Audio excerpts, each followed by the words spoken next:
ബഹുമാനനായ ധോണി, NSS കരയോഗ president Shri Mohan Nair, secretary Shri Haridas MD, നമ്മുടെയൊക്കെ സുഹൃത്തായ താലൂക്ക് യൂണിയൻ ഭാരവാഹി ശ്രീമതി ശ്രീകല ടീച്ചർ, വനിതാ സമാജം ഭാരവാഹികളെ, പ്രിയപ്പെട്ട കരയോഗാംഗങ്ങളെ, ഞാനൊരു മുൻകൂർ ജാമ്യം എടുക്കുകയാണ്. കഴിഞ്ഞ ഒരാഴ്ചയായിട്ട് മൗനവ്രതത്തിലായിരുന്നു. കാരണം തൊണ്ട പ്രവർത്തിച്ചിരുന്നില്ല. ഇന്നലെയാണ് അതിനൊരു വിരാമം ഇട്ടത്. ഇന്നലെ വൈകിട്ടൊരു റെസിഡൻസ് അസോസിയേഷൻ്റെ ചടങ്ങിൽ പങ്കെടുക്കേണ്ടതുകൊണ്ട് ആ മൗനം ഭജിക്കേണ്ടി വന്നു. അതുകൊണ്ട് ഇടയ്ക്കിടയ്ക്ക് ഈ ശബ്ദം ഒന്ന് തടസ്സപ്പെട്ടാലും നിങ്ങൾക്ക് എന്നോട് ക്ഷമിക്കാം. പിന്നെ ബഹുമാനനായ നമ്മുടെ അവതാരകൻ അവതരിപ്പിച്ച പോലെ ഞാൻ അതിഥിയൊന്നുമല്ല, നിങ്ങളിൽ ഒരാൾ തന്നെയാണ്. അതുകൊണ്ട് ഗസ്റ്റ് എന്നുള്ളതിന് വരെ ഹോസ്റ്റാക്കി മാറ്റുന്നു എന്നേ ഉള്ളൂ. ഇവിടെ പ്രാർത്ഥന കേട്ടപ്പോൾ എനിക്ക് പെട്ടെന്ന് ഓർമ്മ വന്നത് മന്നത്ത് പത്മനാഭന്റെ ജീവിത സ്മരണകളിലെ ഒരു സംഭവമാണ്. 30കളിലും 40കളിലും 37-ലാണ് NSS ആദ്യമായിട്ടൊരു സ്കൂള് നിർമ്മിക്കുന്നത് കാരിച്ചാലിൽ. അപ്പോൾ ആ ഘട്ടത്തിലും അതിനുശേഷം അതിൻ്റെ അടുത്ത പതിറ്റാണ്ടിലും നാട്ടുകാരുടെ കയ്യിൽ നിന്ന്, നായന്മാരുടെ കയ്യിൽ നിന്ന് മാത്രമല്ല നാട്ടുകാരുടെ കയ്യിൽ നിന്ന് പിടിയരിയും കൈനീട്ടവും സസന്തോഷം വാങ്ങിച്ചിരുന്നു അദ്ദേഹം. അപ്പൊ അതിനുവേണ്ടി കരയോഗ അംഗങ്ങളെല്ലാം പാട്ടും പാടി വീടുകളിലേക്ക് പോകണമെന്ന് അദ്ദേഹം നിർദ്ദേശിച്ചു. അന്ന് വളരെ സന്തോഷത്തോടു കൂടി ആളുകൾ പാടിക്കൊണ്ടുപോയ ഒരു പാട്ടുണ്ടായിരുന്നു. അഖിലാണ്ട മണ്ഡലം അണിയിച്ചൊരുക്കി അതിനുള്ളിൽ ആനന്ദ ദീപം കൊളുത്തി. നിങ്ങൾക്കൊക്കെ അറിയാതെ, കുറച്ച് മുതിർന്നവർക്ക്. എത്ര പേർക്ക് ആ പാട്ടറിയാം? ഒന്ന് കൈവെക്കുവോ? വെരി ഗുഡ്, പകുതിയിൽ മേലെ അറിയാം. അപ്പൊ ഈ കുട്ടികൾ കൂടെ ഒന്ന് പഠിപ്പിച്ചു കൊടുക്കണം. ആ പാട്ട് പിന്നീട് ഒരു സാർവദേശീയ ഗാനം പോലെ ആകുകയുണ്ടായി. പക്ഷെ അത് പന്തളം രാമൻപിള്ള എഴുതിയ പാട്ട് NSSന്റെ ഭിക്ഷ എടുക്കാൻ വേണ്ടിയുള്ള പാട്ടായിരുന്നു അത്. അപ്പൊ അങ്ങനെയൊക്കെ നമ്മുടെ ചില ചരിത്രങ്ങളുണ്ട്. NSS എന്ന് കേൾക്കുമ്പോൾ, കരയോഗം എന്ന് കേൾക്കുമ്പോൾ എപ്പോഴും എനിക്കൊരു മധുര സ്മൃതിയാണ്. ചങ്ങമ്പുഴ പാടിയില്ലേ, പരമനിർമ്മല സ്നേഹ സമന്വിത സരളലോല വികാര തരളിതം എന്ന് പറയുന്ന പോലെ ഒരു ഭയങ്കര സന്തോഷമാണ്. എന്താ കാര്യം എന്ന് ചോദിച്ചാൽ എൻ്റെ ബാല്യകാല സ്മരണകളാണ്. ഞാൻ കുട്ടിയായിരിക്കുന്ന സമയത്ത് അന്ന് ഞങ്ങളുടെ കരയോഗത്തിന് കരയോഗ മന്ദിരമില്ല. അതുകൊണ്ട് കരയോഗം ഭാരവാഹികളുടെ വീട്ടിൽ വെച്ചിട്ടാണ് ഇടയ്ക്കിടയ്ക്ക് കരയോഗം മാസയോഗം കൂടുന്നത്. അപ്പൊ അങ്ങനെ ഇടയ്ക്കിടയ്ക്ക് എൻ്റെ വീട്ടിലും വല്ലപ്പോഴും ഒരിക്കൽ കരയോഗ മാസയോഗം വരും. അപ്പൊ ഈ മാസയോഗത്തിന് വരുന്നവർക്ക് എന്തെങ്കിലും കഴിക്കാൻ കൊടുക്കണമല്ലോ. അതിന് ചായയും അവില് നനച്ചതെന്നാണ് അതിന് പറയുക. ഇവിടൊക്കെ അവില് വിളയിച്ചതെന്നൊക്കെ പറയാറുണ്ട് തോന്നുന്നു. അതായത് അവില്, തേങ്ങ, ശർക്കര ഇതൊക്കെ കൂടെ കൂട്ടിക്കുഴച്ച നല്ല രുചികരമായ നല്ല മധുരമുള്ള, അവിടെയൊക്കെ അന്ന് പതിയൻ ശർക്കരയാണ് ഉപയോഗിക്കുന്നത്, ഈ വെല്ലമല്ല. നല്ല അതിമധുരമുള്ള, നമുക്കറിയാം ശബരിമലയിലൊക്കെ ഉപയോഗിക്കുന്ന തരത്തിലുള്ള പതിയൻ ശർക്കര. അപ്പൊ ഇതൊക്കെ കൂടെ കുഴച്ചുണ്ടാക്കുന്ന ആ അവില് നനച്ചത് അതിമധുരമാണ്. കുട്ടികളായ ഞങ്ങൾക്കൊക്കെ കരയോഗത്തിന്റെ ഓർമ്മകൾ അതാണ്. അതുകൊണ്ട് കരയോഗം എന്ന് കേൾക്കുമ്പോൾ എന്റെ മനസ്സിൽ ആദ്യം ഓടിയെത്തുന്നത് 3622 നമ്പർ കരയോഗമല്ല. ഞാൻ ദീർഘകാലം ഇതിന്റെ പ്രസിഡന്റൊക്കെ ആയിരുന്നാണ്. പക്ഷെ ഇന്നും അവില് നനച്ചത് ഓർമ്മകളിലേക്ക് വരുന്നുണ്ട്. അങ്ങനെ പതുക്കെ പതുക്കെ ഉയർന്നു വന്ന, ഇന്ന് 5000-ന് മേൽ ശാഖകളുള്ള, 5000-ന് മേൽ കരയോഗങ്ങളുള്ള ഒരു മഹാപ്രസ്ഥാനമാണ് നമ്മുടെ നായർ സർവീസ് സൊസൈറ്റി. എന്തുകൊണ്ടോ അങ്ങനെ ഒരു സൊസൈറ്റിയുടെ ചരിത്രത്തിന്റെ ഭാഗമാകാൻ കഴിഞ്ഞ ഒരു ഭൂമിയിലിരുന്നാണ് നമ്മളിപ്പോൾ ഈ യോഗം നടത്തുന്നത്. കേരള ചരിത്രത്തിന്റെ ഒരു ഭാഗമായിരുന്നു ഈ പ്രദേശം. ഒരുപക്ഷെ നിങ്ങൾക്ക് അറിയാമായിരിക്കും, 1958 നായർ സർവീസ് സൊസൈറ്റി ഒരു എഞ്ചിനീയറിംഗ് കോളേജിന് വേണ്ടി അപേക്ഷ കൊടുത്തു. 57 അധികാരത്തിൽ വന്ന EMS സർക്കാരിന് ആ കോളേജ് നായർ സർവീസ് സൊസൈറ്റിക്ക് കൊടുക്കാൻ താല്പര്യമില്ലായിരുന്നു. ഇതാണ് സത്യം. അപ്പോൾ ആ ഭരണകൂടം എന്ത് ചെയ്തു വെച്ചാൽ പാലക്കാട്ടുള്ള പ്രമുഖരായ ചില സാമൂഹ്യ പ്രവർത്തകരെ ഏകോപിപ്പിച്ച് പാലക്കാട് എഞ്ചിനീയറിംഗ് കോളേജിന് വേണ്ടി ഒരു സമിതി ഉണ്ടാക്കി, ഒരു സാമൂഹ്യ സമിതി. അവരോട് നിങ്ങൾ സ്ഥലം കണ്ടെത്താൻ പറഞ്ഞു. അവർ കുറച്ച് സ്ഥലം കണ്ടെത്തി. അത് ഇന്ന് പോളിടെക്നിക്ക് സ്ഥിതി ചെയ്യുന്ന കൊടുമ്പ് പഞ്ചായത്തിൽ കുറച്ച് സ്ഥലമാണ് അവർ കണ്ടെത്തിയത്. ഇത് മന്നത്ത് പത്മനാഭനെ ക്ഷുഭിതനാക്കി. നമുക്കറിയാം, അദ്ദേഹം വിമോചന സമരം ഉണ്ടാക്കിയത് തന്നെ ഈ കോളേജ് സ്ഥാപിക്കാൻ വേണ്ടിയായിരുന്നു. ഈ ഭൂമിയൊക്കെ കോളേജിന്റെ ഭാഗമായിരുന്നു. പിന്നീടാണ് അത് കുറച്ച് മുറിച്ച് സ്കൂളിന്റെ ഭാഗമാക്കി മാറ്റിയത്. ഇവിടെ 25 ഏക്കർ സ്ഥലം വിലയ്ക്ക് വാങ്ങിച്ചു. 50 ഏക്കർ സ്ഥലം ചാത്തത്ത് മാധവ മേനോൻ ദാനം ചെയ്തു. 50 ഏക്കർ ചാത്തൻകുളങ്ങര ക്ഷേത്രത്തിന്റെ വക പാട്ടഭൂമി, അതിന്നും ഒരു തർക്കത്തിൽ കിടക്കുകയാണ്. അങ്ങനെ 125 ഏക്കറിൽ കേരളത്തിലെ വിമോചന സമരത്തിന്റെ ബാക്കി പത്രമായി തുടങ്ങിയ സ്ഥാപനമാണ് ഈ NSS കോളേജ് ഓഫ് എഞ്ചിനീയറിംഗ്. അതുകൊണ്ട് എന്ത് പറ്റിയെന്ന് ചോദിച്ചു കഴിഞ്ഞാൽ, എന്നെപ്പോലെ നിങ്ങളെപ്പോലെ പലർക്കും, അല്ലെങ്കിൽ ഒരുപക്ഷെ ഇങ്ങോട്ട് വരാൻ സാധ്യത ഉണ്ടാകാതിരുന്ന നമ്മളിൽ പലർക്കും വന്ന് ചുവടുറപ്പിച്ച് നിൽക്കാൻ പറ്റിയ ഒരു പ്രദേശമായി മാറിയത്. കേരളത്തിലെ 4ാമത്തെ എഞ്ചിനീയറിംഗ് കോളേജായിരുന്നു ഇവിടുത്തേത്. ഇന്നും കഴിഞ്ഞ ആഴ്ച സ്റ്റേറ്റ് ലെവൽ റാങ്കിങ്ങിന്റെ ലിസ്റ്റ് വന്നപ്പോൾ ഞാൻ നോക്കി, നമ്മുടെ കോളേജിന് എവിടെയാണ് സ്ഥാനമെന്ന്. ഇത്രയധികം കോളേജുകൾ പെരുകിയിട്ടും ഇന്ന് കേരളത്തിലൊട്ടാകെ സംസ്ഥാന സർക്കാരിന്റെ കീഴിൽ തന്നെ 132 എഞ്ചിനീയറിംഗ് കോളേജുകളുണ്ട്. കേന്ദ്ര സർക്കാരിന്റെ കീഴിൽ വീണ്ടും ഒരു ഡസനോളം ഉണ്ട്. ഇതിലെല്ലാം എടുത്തു കഴിയുമ്പോൾ സ്റ്റേറ്റ് റാങ്കിങ്ങിൽ 7ാം സ്ഥാനത്ത് നമ്മുടെ NSS കോളേജ് ഓഫ് എഞ്ചിനീയറിംഗ് ഇന്നും നിൽക്കുന്നു. ഒന്ന് കൈയടിച്ചുകൂടെ? അപ്പോ മന്നത്ത് ആചാര്യന്റെ ആ ദീർഘവീക്ഷണം അത് കാത്തു സൂക്ഷിക്കാൻ നമ്മൾ ബാധ്യസ്ഥരാണ്. ഇടയ്ക്കിടയ്ക്ക് കരയോഗം കൂടാറുണ്ട്. അടുത്ത കാലത്തായിട്ട് എനിക്ക് പലപ്പോഴും കരയോഗത്തിൽ എത്താൻ കഴിയാറില്ല. എന്താന്ന് വെച്ച് കഴിഞ്ഞാൽ, നിങ്ങൾക്കറിയാം, ഒരു 6-7 കൊല്ലം മുമ്പ് നല്ലൊരു അപകടം പറ്റി എൻ്റെ 2 കാലിലും. ഞാൻ സ്റ്റീൽ റീഇൻഫോഴ്സ്മെന്റ് ഡിസൈൻ ചെയ്യുന്ന ആളാണ്. ബഹുനില കെട്ടിടങ്ങൾക്ക് എൻ്റെ പ്രൊഫഷൻ അതാണ്, സ്ട്രക്ചറൽ എഞ്ചിനീയറിംഗ് എന്ന് പറയും. പക്ഷെ എൻ്റെ കാലിന് തന്നെ റീഇൻഫോഴ്സ്മെന്റ് ഇടേണ്ടി വന്നു. അതുകൊണ്ട് സ്റ്റീൽ ബോഡിയോട് കൂടിയാണ് ഇപ്പോൾ സഞ്ചരിക്കേണ്ടി വരുന്നത്. അതുകൊണ്ട് പലപ്പോഴും ഇപ്പോൾ കരയോഗത്തിൽ എത്തിപ്പെടാറില്ല. പ്രസിഡന്റും സെക്രട്ടറിക്കും അറിയുന്നത് കൊണ്ട് അവരെന്നോട് ക്ഷമിക്കാറുമുണ്ട്. അല്ലെങ്കിൽ പണ്ടൊക്കെ അതൊരു കർശന നിയമം പോലെ എല്ലാ മാസവും 2ാം ഞായറാഴ്ച രാവിലെ 10 മണിന്നൊരു സമയമുണ്ടെങ്കിൽ കൃത്യമായിട്ട് കരയോഗത്തിൽ എത്തിയിരുന്ന ഒരു വ്യക്തിയാണ് ഞാൻ. എന്ന് മാത്രമല്ല, 2017 ഈ അപകടം സംഭവിക്കുന്നതിന്റെ മുന്നേ 2017 ജനുവരിയിൽ വരെ ഞാൻ സമസ്ത കേരള നായർ സമ്മേളനത്തിന് എത്താറുണ്ടായിരുന്നു ചങ്ങനാശ്ശേരിയിൽ. 2017 ശേഷം ഇതുവരെ ഞാൻ അങ്ങോട്ട് പോയിട്ടില്ല. കാരണം ആ ആൾക്കൂട്ടത്തിൽ ഈ സ്റ്റീലിട്ട കാലൊന്നുമായിട്ട് നടക്കാൻ പറ്റില്ല. നായരയോഗ നടക്കുന്നവർ കൂടി അവിടെ നടക്കാൻ ഇത്തിരി ബുദ്ധിമുട്ടാണ്, അത്ര തിരക്കായിരിക്കും. അപ്പൊ നായർ സർവീസ് സൊസൈറ്റി എന്ന് പറയുന്നത് നമ്മുടെ ഒരു വികാരമാണ്. എന്തിനാണ് ഈ നായർക്കൊരു സൊസൈറ്റി? കാലികമായ ഒരു ആവശ്യമായിരുന്നു. പലരും പറയാറുണ്ട്, SNDP തുടങ്ങിയതിന്റെ ചുവട് പിടിച്ചല്ലേ നിങ്ങൾ നായർ സർവീസ് സൊസൈറ്റി തുടങ്ങിയത്. ശരിയായിരിക്കാം. 1903 SNDP തുടങ്ങിയത്. അത് കഴിഞ്ഞ് 11 വർഷം കഴിഞ്ഞ് 1914 ഒക്ടോബർ 31 നായർ സർവീസ് സൊസൈറ്റി തുടങ്ങിയത്. അപ്പൊ സ്വാഭാവികമായിട്ട് ചോദ്യം വരാം, SNDP തുടങ്ങിയപ്പോഴല്ലേ NSS തുടങ്ങിയത്? ഇനി ആണെങ്കിൽ തന്നെ എന്താ കുഴപ്പം? അങ്ങനെ പറഞ്ഞുകൊള്ളട്ടെ. SNDPയേക്കാൾ അല്പം എളുപ്പം നമുക്കുണ്ട്. മൂപ്പളമേ അല്ലല്ലോ ഇവിടുത്തെ തർക്കം.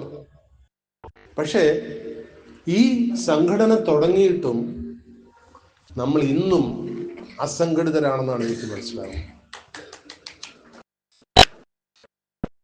സ്വാതന്ത്ര്യം കിട്ടുന്ന കാലത്ത് കേരള ജനസംഖ്യയുടെ 1/4 നായർ സമുദായങ്ങളായിരുന്നു. ഇപ്പോഴോ? ഇപ്പൊ കഷ്ടിച്ച് 13-14% കേരളത്തിൽ നായരുള്ളൂ. ഇന്നും അതിന്റെ അർത്ഥം, പണ്ട് ഈ കരിങ്കുരങ്ങിന്റെ ഒരു പരസ്യം റോഡുകളിലൊക്കെ വെക്കുമായിരുന്നു. ആ പരസ്യത്തിൽ ഒരു കരിങ്കുരങ്ങിന്റെ പടം വരച്ചതിന് ശേഷം അതിന്റെ അടിയിൽ എഴുതി വെക്കുമായിരുന്നു, ഞങ്ങളിൽ ഔഷധ മൂല്യങ്ങളില്ല, ഞങ്ങളെ വെറുതെ വിട്ടേക്കൂ. ഇന്ന് നായരുടെ ഒരു പടം വെച്ചിട്ട് അതിന്റെ അടിയിൽ എഴുതി വെക്കേണ്ടി വരും, ഞങ്ങളിൽ സമ്പത്തില്ല. ശരിയല്ലേ? 80% കേരളത്തിന്റെ സമ്പത്തുണ്ടായിരുന്ന ഒരു സമൂഹം. ഞങ്ങളിൽ ആഢ്യത്വമില്ല. എന്താണ് ആഢ്യത്വം? പണത്തിന്റെയും അധികാരത്തിന്റെയും കൊഴുപ്പിൽ വന്നു ചേരുന്നതാണ് ആഢ്യത്വം. നമ്മളിപ്പോ അതുമില്ല. അപ്പോ കഴിഞ്ഞു പോയ പ്രതാപകാലത്തിന്റെ, വൈക്കം മുഹമ്മദ് ബഷീറിന്റെ ഭാഷയെ പറഞ്ഞു കഴിഞ്ഞാൽ, എൻ്റെ ഉപ്പാപ്പാക്കാർ ആന ഉണ്ടായിരുന്നു എന്ന് പറഞ്ഞ ആനപ്പുറത്തിരുന്ന തഴമ്പ് മാത്രം ചൂണ്ടിക്കാണിക്കാൻ പറ്റുന്ന ഒരു സംസ്കാരത്തിലേക്ക് നമ്മൾ മാറിക്കൊണ്ടിരിക്കുന്നു.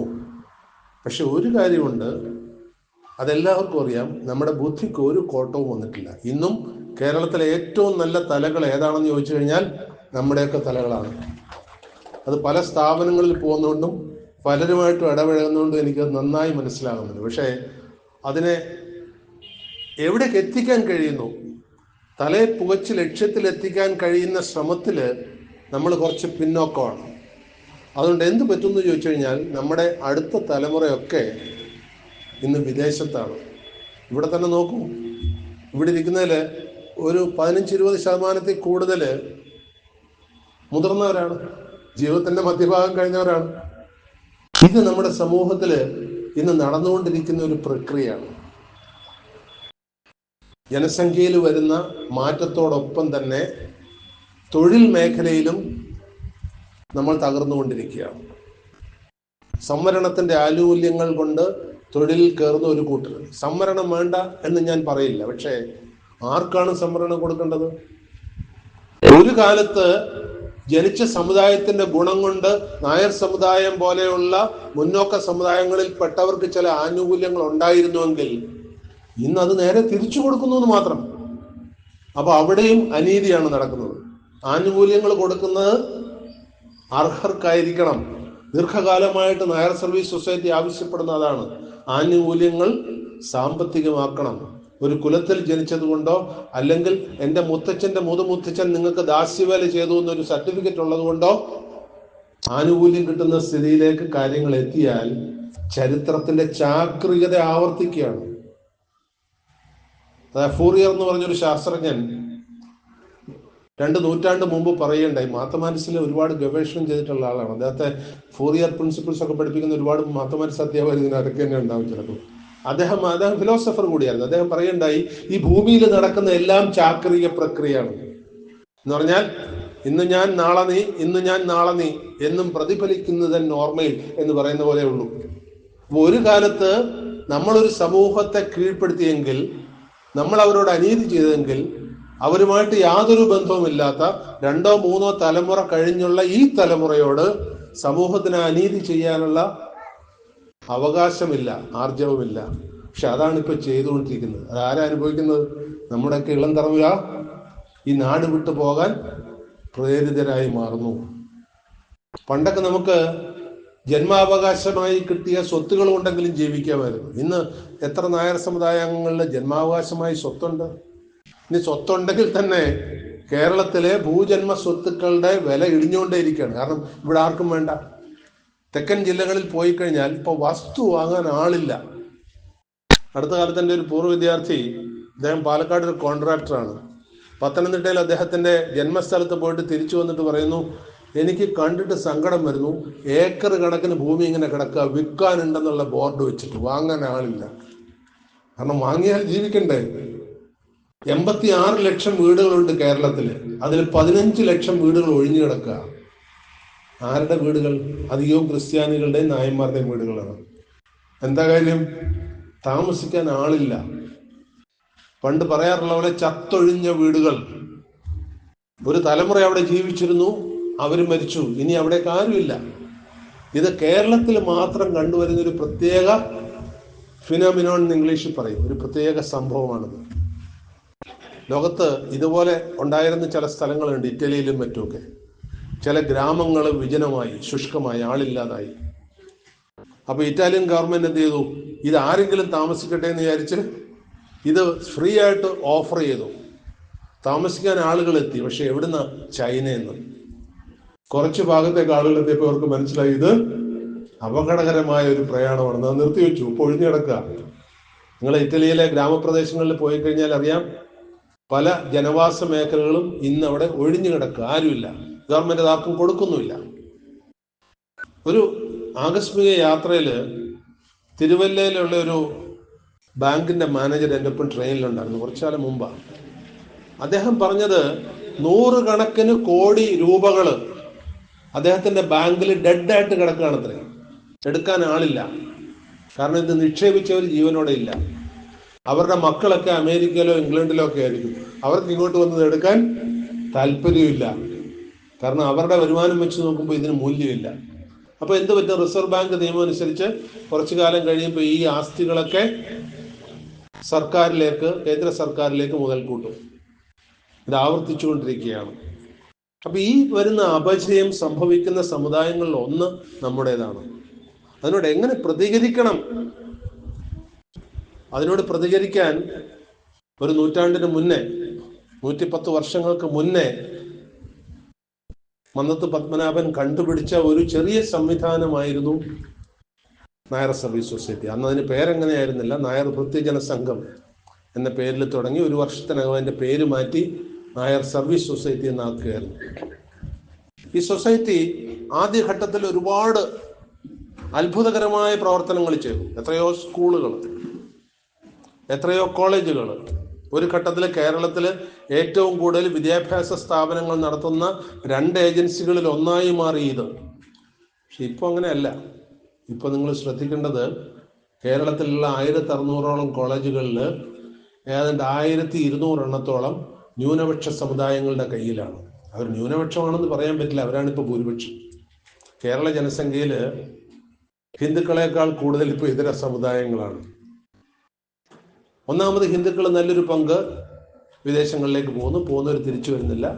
ക്രിസ്തീയ സമുദായത്തിന്റെ ജനസംഖ്യ താഴുന്നു. അതുകൊണ്ട് ഇതര സമുദായങ്ങൾ വർദ്ധിക്കുന്നു. അതിന് അവരെ കുറ്റം പറഞ്ഞിട്ട് കാര്യമില്ല. നമ്മുടെ പരാജയത്തിന് നമ്മൾ മറ്റാരെയും കുറ്റം പറഞ്ഞിട്ട് കാര്യമില്ല. അതിന് പരിഹാരം കണ്ടെത്തേണ്ടത് നമ്മളാണ്. നമ്മുടെ കൾച്ചർ, നമ്മുടെ ആ സംസ്കാരത്തിൽ എവിടെയോ ഒരു പിഴവ് പറ്റിയിരിക്കുന്നു എന്നാണ് എനിക്ക് പലപ്പോഴും തോന്നാറ്. ഞങ്ങളുടെ നാട്ടിലൊക്കെ പണ്ട് പറയാറുള്ള ഒരു ചെറിയ, അതത്ര സഭ്യമല്ലെങ്കിലും ഞാൻ നിങ്ങളുടെ അറിവിലേക്ക് പറയുകയാണ്. തടി, തൻ്റെടം, തറവാടിത്തം, പിന്നെ കയ്യിലൊരു അല്പം തന്തലഴി ഉണ്ടെങ്കിൽ നല്ല നായരാകുമെന്നാണ് അവിടെ പറഞ്ഞിരുന്നത്. നിങ്ങളൊക്കെ ഇത് കേട്ടിട്ടുണ്ടോ എന്ന് എനിക്കറിയില്ല. ഞാൻ ചെറുപ്പകാലത്ത് എവിടെയോ കേട്ട അത് നമുക്ക് ഒരു ചെറിയ തകരാറാണ്. ഇത്തിരി അഹങ്കാരം കൂടുതലാണ്. ആണെന്ന് നിങ്ങൾക്ക് തോന്നുന്നുണ്ടോ? ജീവിക്കാൻ വഴിയുണ്ടായി കഴിഞ്ഞാൽ നമുക്കൊരു ഇത്തിരി അഹങ്കാരം കൂടുതലാണ്. മന്നത്ത് പത്മനാഭൻ ജീവിതസ്മരണകളെന്ന് അദ്ദേഹത്തിന്റെ കൃതിക്കകത്ത് എഴുതുകയുണ്ടായി. 3 പേര് നടന്നു പോകുമ്പോൾ അവർ ഒരേ നിരയിലാണ് നടന്നു പോകുന്നതെങ്കിൽ നിങ്ങൾക്ക് ആരോടും ചോദിക്കേണ്ട, അവർ നായന്മാരായിരിക്കുന്നു. എന്നുവെച്ചാൽ ഒരാളുടെ പുറകിൽ പോകാൻ മറ്റൊരാൾ തയ്യാറല്ല. അപ്പൊ ഈ പറഞ്ഞ തൻ്റെ ഇടത്തിൽ പെടുമോ, തടിയിൽ പെടുമോ, അതോ ഞാൻ പിന്നെ പറഞ്ഞ വാക്കിൽ പെടുമോ, എന്തായാലും നമുക്ക് പരസ്പരം അംഗീകരിക്കാൻ സാധ്യമല്ല. ഞാൻ തിരുവനന്തപുരത്ത് ജോലി ചെയ്തിരുന്ന സമയത്ത് ഒരു വലിയ വ്യവസായി, അദ്ദേഹം വളരെ വലിയ വ്യവസായിയാണ്, കേരളത്തിലെ തന്നെ ഏറ്റവും പ്രധാനപ്പെട്ട 10 പേരിൽ ഒരാളായിരിക്കും അദ്ദേഹം. അപ്പൊ തിരുവനന്തപുരം മാനേജ്മെന്റ് അസോസിയേഷന്റെ യോഗം കൂടിക്കൊണ്ടിരിക്കുകയാണ്. അപ്പോൾ അദ്ദേഹം അതിനിടയ്ക്ക് എൻ്റെ അടുത്തായിരുന്നിരുന്നു. അദ്ദേഹം പറഞ്ഞു, ഞാനൊന്ന് പോകട്ടെ എന്ന് ചോദിച്ചു. അടുത്തിരുന്ന ആളിനോടൊരു ഔദാര്യം എന്നാലൊക്കെ പറഞ്ഞു, ഞാനൊന്ന് പൊയ്ക്കോട്ടെ എന്ന് ചോദിച്ചിട്ട് അദ്ദേഹം എഴുന്നേക്കാൻ ഇറങ്ങി. അപ്പം ഞാൻ ചോദിച്ചു, അത് എവിടേക്കാണ് പോകുന്നത്? അത് പിന്നെ ഞാൻ പറയാമെന്ന്. പിന്നെ അദ്ദേഹത്തെ കണ്ടപ്പോൾ അദ്ദേഹം എന്നോട് പറഞ്ഞു, ഞാൻ പോയത് ഒരു സ്വകാര്യ മീറ്റിങ്ങിലേക്കാണ്. അതെന്ത് സ്വകാര്യ മീറ്റിംഗ് ആണെന്നറിയോ? അദ്ദേഹത്തിന്റെ സമുദായത്തിൽപ്പെട്ട തിരുവനന്തപുരത്തെ ഏറ്റവും വലിയ 10 ബിസിനസ്സുകാർ എല്ലാ ആഴ്ചയിലും നേരിട്ട് കാണുമത്രേ. നേരിട്ട് കണ്ടിട്ട് അവരുടെ ജയാപജയ സാധ്യതകളെ കുറിച്ച് ചർച്ച ചെയ്യും. നോക്ക്, അവർ തമ്മിൽ തന്നെ മത്സരം ഉണ്ടാവും. പക്ഷേ ഒരു സമുദായം എന്നുള്ള നിലയ്ക്ക് അവർ ഒന്നിച്ചു ചേർന്ന് ആർക്കെങ്കിലും എന്തെങ്കിലും സഹായം അങ്ങോട്ടോ ഇങ്ങോട്ടോ വേണമെന്ന് അവർ ചർച്ച ചെയ്യും. എനിക്ക് അഭിമാനം തോന്നി ആ സമുദായത്തെ കുറിച്ച്. നമ്മളാണെങ്കിലോ ഒരുത്തരിത്ര നന്നായി കഴിഞ്ഞാൽ പിന്നെന്താ സ്ഥിതി? ഞണ്ടിന്റെ സ്വഭാവം എന്ന് പറയും. ഈ ഞണ്ടിന്റെ സ്വഭാവം അറിയില്ലേ? കുറെ ഞണ്ടുകളെ ഒരു വലിയ കൂട്ടക്കകത്ത് ഇട്ട് കഴിഞ്ഞാൽ, എൻ്റെ വീട് കായലിനടുത്താണ്, ഞാനവിടെ കാണാറുണ്ട്. ഞണ്ടുകളെ കൊട്ടക്കകത്ത് ഇട്ട് കഴിഞ്ഞാൽ ആരും പിന്നെ അങ്ങോട്ട് നോക്കണ്ട, എല്ലാ ഞണ്ടുകളും അതിനകത്ത് തന്നെ ഉണ്ടാവും. ഈ ഞണ്ടുകൾ വള്ളത്തിൽ നിന്ന് പിടിച്ചുകൊണ്ട് വന്ന് ഒരു കൊട്ടക്കകത്തിടും. എന്താന്ന് വെച്ചാൽ ഏതെങ്കിലും ഒരു ഞണ്ട് അതിന് പുറത്തേക്ക് കയറിപ്പോകാൻ ശ്രമിച്ചാൽ ഒരു പകുതി വഴി എത്തുമ്പോഴത്തേക്ക് താഴെ ഏതെങ്കിലും ഒരു ഞണ്ട് പിടിച്ച് താഴെ ഇടും. ഞണ്ടിന്റെ വിരലിങ്ങനെ ഇറുക്കി പിടിക്കുന്ന ഒരു രീതിയുണ്ട്. ആർക്കും രക്ഷപ്പെടാൻ കഴിയില്ല. ഏതാണ്ട് ഒരു ഞണ്ട് സംസ്കാരത്തിലേക്ക് നമ്മൾ എത്തിപ്പെടുന്നുണ്ടോ എന്ന് വല്ലപ്പോഴുമെങ്കിലും പരിശോധിക്കേണ്ട ഒരു സ്ഥിതിയാണ്. നമുക്ക് എങ്ങനെ ആളുകളെ സഹായിക്കാൻ പറ്റും? നമ്മുടെ സമുദായത്തിൽപ്പെട്ടവരെ സഹായിക്കണമെങ്കിൽ നമുക്കൊന്നിലും നമ്മുടേതായ സ്ഥാപനങ്ങൾ വേണം, അല്ലെങ്കിൽ നമ്മുടേതായ അധികാര സ്ഥാനങ്ങൾ വേണം. നമ്മുടേതായ സ്ഥാപനങ്ങളുണ്ടോ എന്ന് എനിക്കറിയില്ല. കാരണം കേരളത്തിൽ നിങ്ങൾ അങ്ങോളം ഇങ്ങോട്ടും നോക്കിക്കഴിഞ്ഞാൽ ഈ പണക്കാരുടെ പട്ടികയിൽ ആകെ ഞാൻ കണ്ടിട്ടുള്ള ഒരു നായരേ ഉള്ളൂ, രവിപിള്ള മാത്രം. പിന്നെ കണ്ടത് അടുത്ത കാലത്ത് ശോഭാ സിറ്റിയുടെ മേനോനെ കണ്ടിരുന്നു. വേറെ ആരെ ആ പട്ടികയിൽ കണ്ടിട്ടില്ല, ഇന്ത്യയിലെ ഏറ്റവും വലിയ പണക്കാരുടെ പട്ടികയിൽ. അപ്പൊ ബിസിനസ് നമുക്ക് അന്യം നിന്ന് പോയിരിക്കുകയാണ്. ഒരുപക്ഷെ നമ്മുടെ രക്തത്തിൽ അതുണ്ടായില്ല എന്ന് വരാം. ഇനി മറ്റൊരു തരത്തിൽ നമുക്ക് സഹായിക്കാൻ പറ്റുന്നത്, ഞാന് ഒരു പ്രഗത്ഭനായ അഡ്മിനിസ്ട്രേറ്ററുടെ, നിങ്ങൾ കേട്ടിട്ടുണ്ട് അദ്ദേഹത്തിന്റെ പേര് MK നായർ. അദ്ദേഹം ഒരു ആത്മകഥ എഴുതിയിട്ടുണ്ട്, ആരോടും പരിഭവമില്ലാതെ എന്നാണ് ആ പുസ്തകത്തിന്റെ പേര്. അവസരം കിട്ടുകയാണെങ്കിൽ അതൊന്ന് വായിക്കുന്നതല്ല, നമുക്ക് സ്വയം വിമർശനപരമായിട്ട് നമുക്കൊന്ന് വിലയിരുത്താം. അദ്ദേഹം അതിൽ എഴുതിയിട്ടുണ്ട്, അദ്ദേഹം ഉത്തരേന്ത്യയില് സ്റ്റീൽ കമ്പനിയുടെ ജനറൽ മാനേജറായിട്ടിരിക്കുന്ന സമയത്ത് കേരളത്തിൽ നിന്നുള്ള നിരവധി പേര് അദ്ദേഹത്തിന്റെ അടുത്തെത്താറുണ്ട്. എത്തുന്നതിലധികവും നായർ സമുദായത്തിൽപ്പെട്ടവരാണ്, ജോലി തേടി നാട് വിടുന്നവരാണ്. അദ്ദേഹത്തിന്റെ അടുത്ത് എത്തിക്കഴിഞ്ഞാൽ അന്ന് ജോലിയൊക്കെ കൊടുക്കാൻ വളരെ എളുപ്പമാണ്. നിങ്ങൾക്ക് തന്നെ അറിയാം, ഇവിടെ റെയിൽവേയിലുള്ളവർ ചിലർ തമാശക്ക് പറയാറുണ്ട്, റെയിൽവേ ട്രാക്കിൽ കൂടെ നടന്നു പോയാലെ പിടിച്ച് റെയിൽവേ ജോലി കൊടുത്തിട്ടുണ്ട്. തമാശക്ക് പറയുന്നതാണെങ്കിലും അതുപോലെ അന്ന് ഉത്തരേന്ത്യയിൽ ജോലി തേടി പോകുന്ന പലർക്കും ഭിലായിൽ അദ്ദേഹം സർക്കാർ സ്ഥാപനങ്ങളിൽ ജോലി കൊടുത്തിട്ടുണ്ട്. പക്ഷെ ഇപ്പോ അങ്ങനെയല്ല സ്ഥിതി. കഴിയുമെങ്കിൽ നമ്മുടെ സമുദായത്തിലെ ഒരാൾക്ക് ജോലി കൊടുക്കാതിരിക്കാൻ ശ്രമിക്കും. എന്താ കാര്യം എന്നറിയാവോ? ഒന്ന് രണ്ട് പേരോട് ഞാൻ ചോദിക്കണ്ടേ, എന്താ കാര്യം? നിങ്ങളുടെ സമുദായത്തിൽപ്പെട്ടവരെ ജോലിക്ക് കയറാൻ സഹായിക്കാത്തത് എന്തുകൊണ്ട്? അവരനുസരിക്കുമെന്ന് തോന്നുന്നില്ല. ഇതാണ് പറയുന്ന മറുപടി. അപ്പൊ നമ്മൾ അത്ര അനുസരണക്കേടുള്ളവരാണോ? അല്ല. അതിലെനിക്ക് തോന്നുന്നു ഉള്ളിലുള്ള ഒരു പ്രിക്കിംഗ് സെൻസേഷൻ. ഈ ട്രാൻസാക്ഷണൽ അനാലിസിസിൽ എഡ്വേർഡ് ഡിബോണോ പറയുന്ന ചില തത്വങ്ങളുണ്ട്. നമ്മുടെ മനസ്സ് പ്രവർത്തിക്കുന്ന 2-3 രീതികളുണ്ട്. ഒന്ന്, ഐ വിൻ യു വിൻ.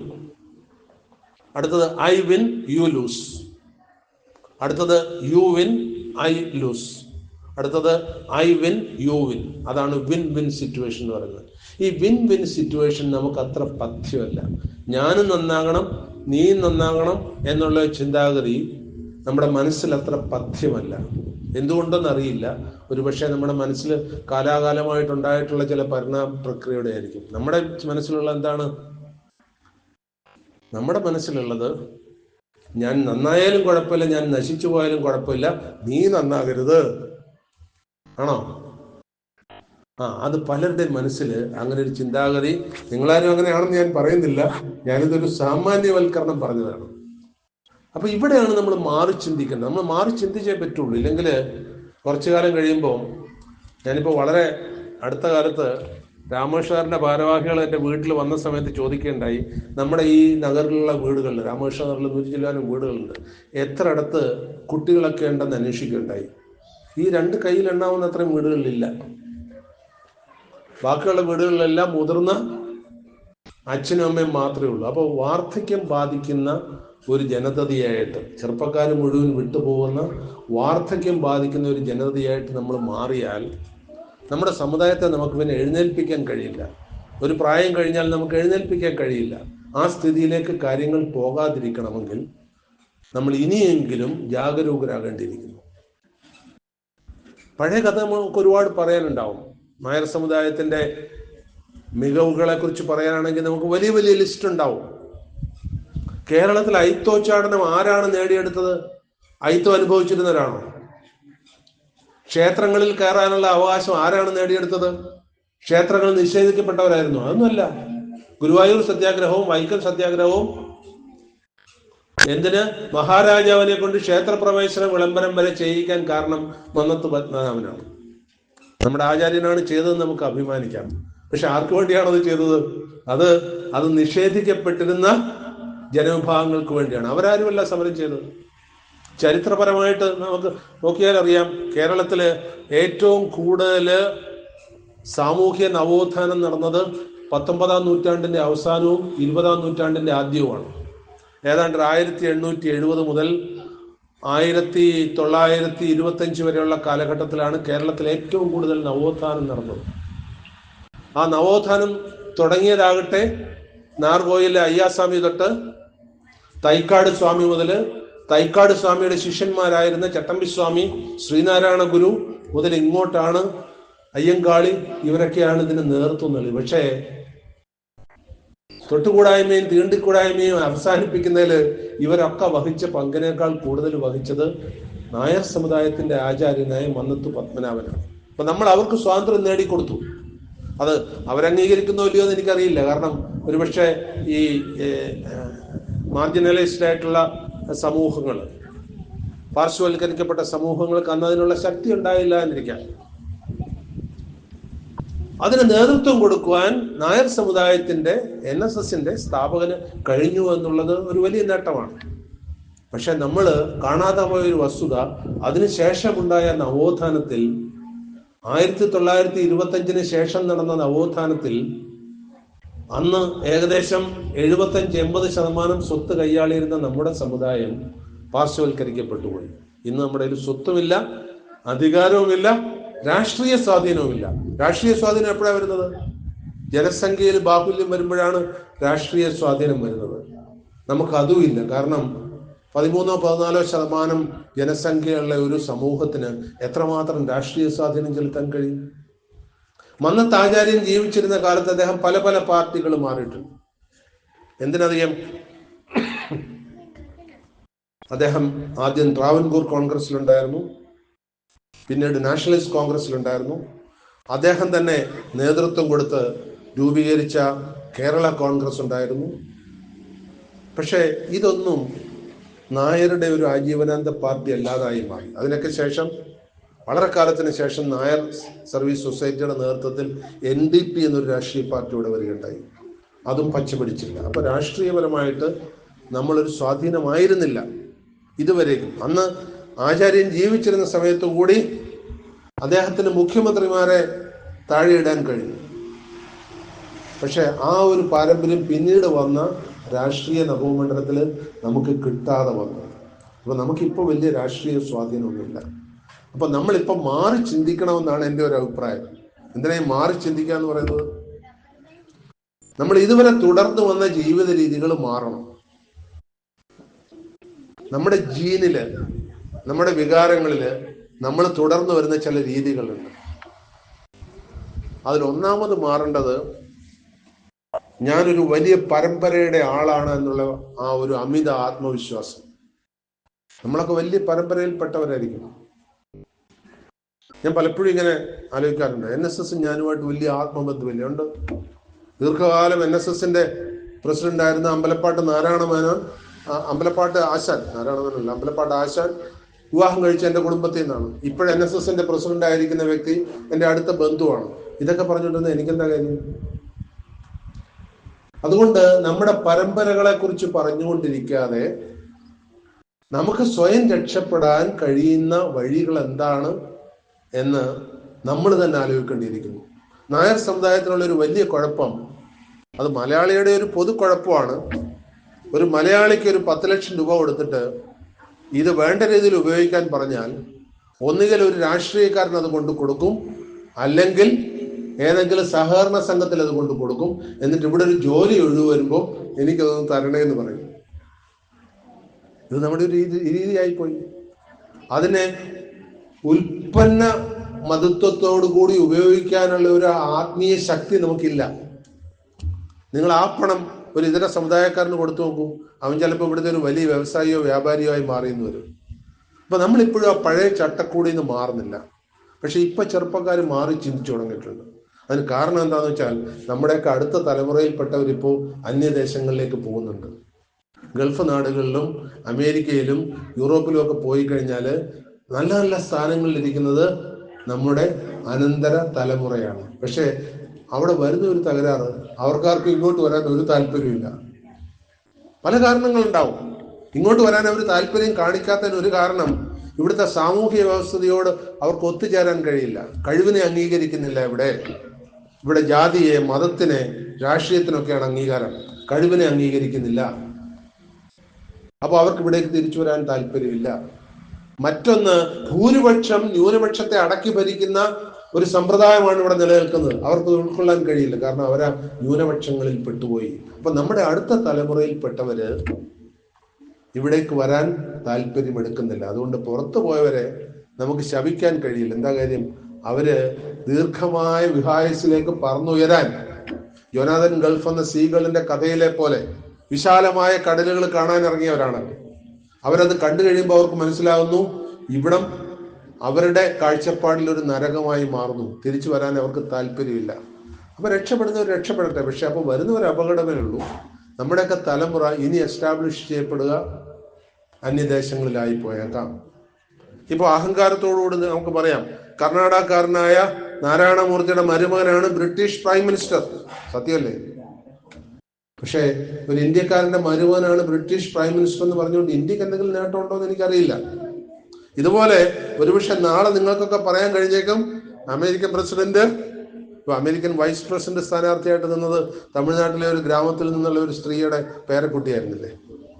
അതൊക്കെ സംഭവിക്കാം. പക്ഷേ ഇവിടെ നമ്മൾ ആഗ്രഹിക്കുന്ന രീതിയിൽ ഒരു സംസ്കാരം പടുത്തുയർത്താൻ നമ്മുടെ വരുന്ന തലമുറയ്ക്ക് കഴിയുമോ എന്നുള്ളത് സംശയകരമാണ്. അപ്പൊ അങ്ങനെ വന്നു കഴിയുമ്പോൾ ഈ സംസ്കാരത്തിന് അതൊരു ക്ഷതമായി മാറും. നായർ എവിടെ നിന്നുണ്ടായി എന്ന് എനിക്കറിയില്ല. The decline of Nairs in Kerala എന്ന് പറഞ്ഞൊരു പുസ്തകം റോജറുടെ ഉണ്ട്. അതിനകത്ത് 1850 മുതൽ 1907 വരെ നായർ സമുദായത്തിന് സംഭവിച്ച പതനത്തെ അദ്ദേഹം വളരെ താത്വികമായി അവലോകനം ചെയ്യുന്നുണ്ട്. പല ചരിത്ര ഗ്രന്ഥങ്ങളിലും പറയുന്നത് നായർ സമുദായം ഇവിടേക്ക് വന്നത് നേപ്പാളിൽ നിന്നാണെന്നാണ്. നേപ്പാളിലെ നേവാർ എന്ന് പറഞ്ഞൊരു സമൂഹം ഇവിടേക്ക് വന്നു എന്ന് പറയുന്നുണ്ട്. വേറെ ചില ഗ്രന്ഥങ്ങൾ പറയുന്നു ഉത്തരേന്ത്യയിലെ നാഗാലാൻഡ്, ഉത്തരപൂർവേന്ത്യയിലെ നാഗാലാൻഡിലെ നാഗവംശജരാണ് നമ്മുടെ പിന്മുറക്കാരൻ. രണ്ടും സത്യമാണോ എന്നറിയില്ല. കാരണം ആ രണ്ട് സമുദായങ്ങളും നാഗാരാധനയുണ്ട്. ലോകത്ത് തന്നെ നാഗാരാധന വീടുകളിൽ ചെയ്യുന്ന അപൂർവ സമൂഹങ്ങളിൽ ഒന്നാണ് നായന്മാർ. നമുക്കറിയാം, നമ്മുടെ വിശ്വാസത്തോട് ബന്ധപ്പെട്ട് നിരവധി നാഗക്ഷേത്രങ്ങളുണ്ട്. തൃശ്ശൂർ പാമ്പുമേക്കാവ്, ഹരിപ്പാട് മണ്ണാർക്കാട്, മാവേലിക്കര വെട്ടിക്കോട്ട്, ഇതൊക്കെ നായർ സമുദായത്തിന്റെ വിശിഷ്ടങ്ങളായ നാഗക്ഷേത്രങ്ങളാണ്. ഇതും കൂടാതെ തമിഴ്നാടിന്റെ തെക്കൻ ഭാഗങ്ങളിൽ നാഞ്ചിനാട് ഒരു കാലത്ത് കേരളത്തിന്റെ ഭാഗമായിരുന്നു. കേരളത്തിന്റെ ഭരണകർത്താക്കൾ താമസിച്ചിരുന്നത് നാഞ്ചിനാട്ടിലായിരുന്നു. കേരളത്തിന്റെ എന്ന് പറയാൻ പറ്റില്ല, തിരുവിതാംകൂറിന്റെ. അവിടെയും ധാരാളം നാഗക്ഷേത്രങ്ങളുണ്ട്. അപ്പൊ ഈ നാഗാരാധനയുടെ ചുവട് പിടിച്ചിട്ടാണ് ഈ നാഗന്മാരും നേവാർ സമൂഹവും നമ്മുടെ മുൻഗാമികളായിരുന്നു എന്ന് പറയപ്പെടുന്നത്. എനിക്കത് വിശ്വസിക്കാൻ കഴിയുന്നില്ല. കാരണം അവരുടെ പ്രത്യേകതകൾ, ഇപ്പൊ നാഗന്മാരുടെ ഒരു പ്രത്യേകത, അവർക്ക് വളരെ നീണ്ട മൂക്കാണ്. ഒരർത്ഥത്തില് നായർ സമുദായത്തിന് ഒരാൾ വരെ കിട്ടിയിട്ടുണ്ട്. പക്ഷെ നേവാർ സമുദായത്തിന്റെ അതല്ല. അവരുടെ മുഖം വട്ടമുഖമാണ്. നമ്മുടെ ഒന്നും മുഖം അത്ര വട്ടമുഖമൊന്നുമില്ല, ഇത്തിരി നീണ്ട മുഖമാണ് എന്ന് വേണമെങ്കിൽ പറയാം. അപ്പൊ അത് ചരിത്രപരമായിട്ട് സത്യമാണോ എന്ന് അറിയില്ല. അത് എന്ത് തന്നെ ആയാലും അവരൊക്കെ യോദ്ധാക്കളായിരുന്നു എന്നാണ് പറയപ്പെടുന്നത്. കേരളത്തിലെ നായർ സമുദായം യോദ്ധാക്കളായിരുന്നു അത്ര. ചാതുർവർണ്ണ്യം മയാ സൃഷ്ടമെന്ന് മനുസ്മൃതിയിൽ എഴുതി വെച്ചപ്പോ നമ്മൾ ഏത് വർണ്ണത്തിൽപ്പെടുമെന്നുള്ള കൺഫ്യൂഷൻ ഇപ്പോഴും ഉണ്ട്. ചില ഇംഗ്ലീഷ് പുസ്തകങ്ങളൊക്കെ നോക്കിക്കഴിഞ്ഞാൽ നായർ സമുദായത്തെ വിശേഷിപ്പിക്കുന്നത് കേരള ക്ഷത്രിയ എന്നാണ്. കേരള ക്ഷത്രിയർ, അങ്ങനെ ഒരു വശം നിങ്ങൾ കേട്ടിട്ടുണ്ടോ എന്ന് എനിക്കറിയില്ല. കാരണം കേരളത്തിലെ പടയാളികളൊക്കെ നായർ സമൂഹത്തിൽപ്പെട്ടവരാണ്. അപ്പൊ കേരള ക്ഷത്രിയർ എന്നുള്ളൊരു വംശനാമം നമുക്ക് വന്നെങ്കിലും മനുസ്മൃതിയിലെ താരതമ്യം വെച്ച് നോക്കുകയാണെങ്കിൽ നമ്മൾ ശൂദ്രരാണ്. മനുസ്മൃതിയിൽ 4 വർണ്ണങ്ങളാണ് പറഞ്ഞിരിക്കുന്നത്: ബ്രാഹ്മണ, ക്ഷത്രിയ, വൈശ്യ, ശൂദ്ര. ബ്രാഹ്മണര് ആരാധന ചെയ്യുന്നവര്, ക്ഷത്രിയര് യുദ്ധം ചെയ്യുന്നവര്, വൈശ്യര് കച്ചവടം ചെയ്യുന്നവര്, ശൂദ്രര് പലവക ചെയ്യുന്നവര്. അപ്പൊ ഇതൊന്നും അല്ലാതെ ചണ്ടാളര് വേറൊരു വിഭാഗം എന്നുള്ളതാണ് അതിൽ കൊടുത്തിരിക്കുന്നത്. അപ്പൊ അങ്ങനെ നോക്കുമ്പോൾ നമ്മൾ ശൂദ്രരാണെന്ന് പറഞ്ഞു. പക്ഷേ യുദ്ധം ചെയ്തിരുന്നത് നമ്മളാണ്. അപ്പൊ ക്ഷത്രിയരാകണ്ടേ? അതുകൊണ്ടായിരിക്കും ഒരുപക്ഷെ ഇംഗ്ലീഷ് പുസ്തകങ്ങള് കേരള ക്ഷത്രിയാസ് എന്ന് കൊടുത്തിരിക്കുന്നത്. അതെന്ത് തന്നെയാണെങ്കിലും കേരളത്തിന്റെ ഭാഗതയെ തീരുമാനിച്ചിരുന്ന ഭരണാധികാരികളെല്ലാം നായർ സമൂഹത്തിന്റെ ആജ്ഞാനുവർത്തികളായിരുന്നു എന്നുള്ളതാണ് സത്യം. കാരണം യോദ്ധാക്കൾ അവരായിരുന്നു. എല്ലാ രാജവംശങ്ങളിലെയും മിക്കവാറും പടത്തലവന്മാരെല്ലാം നായർ സമുദായത്തിൽപ്പെട്ടവരായിരുന്നു. പക്ഷെ ആ ചോര ഒഴുകുന്നതുകൊണ്ടാണോ എന്നറിയില്ല, നമുക്കും വീര്യം ഇത്ര കൂടുതലാണ്. ശരിയല്ലേ? നായർ സമുദായത്തിൽപ്പെട്ടവർക്കെല്ലാം ആത്മധൈര്യവും വീര്യവും കുറച്ച് കൂടുതലുണ്ട്. അത് സ്ഥാനത്തും അസ്ഥാനത്തും പ്രയോഗിക്കുന്നു എന്ന് മാത്രം. അതുകൊണ്ടാണ് ഈ അടുത്ത കാലത്തായിട്ട് വരുന്ന പല പല അക്രമ സംഭവങ്ങളിലും പുരുഷനായാലും സ്ത്രീ ആയാലും ഈ നായർ എന്നുള്ള പേര് വളരെ പരിചിതമായി പോകുന്നത്. അപ്പോൾ ആ വീര്യം വേണ്ട രീതിയിൽ ഉപയോഗിക്കുന്നതിന് പകരം വേണ്ടാത്ത രീതിയിൽ ഉപയോഗിക്കുമ്പോഴാണ് ഈ അപചയം ഉണ്ടാകുന്നത്. പല വർഗനാമങ്ങളാണുള്ളത്: നായർ, പിള്ള, മേനോൻ. അടുത്ത കാലത്തായിട്ട്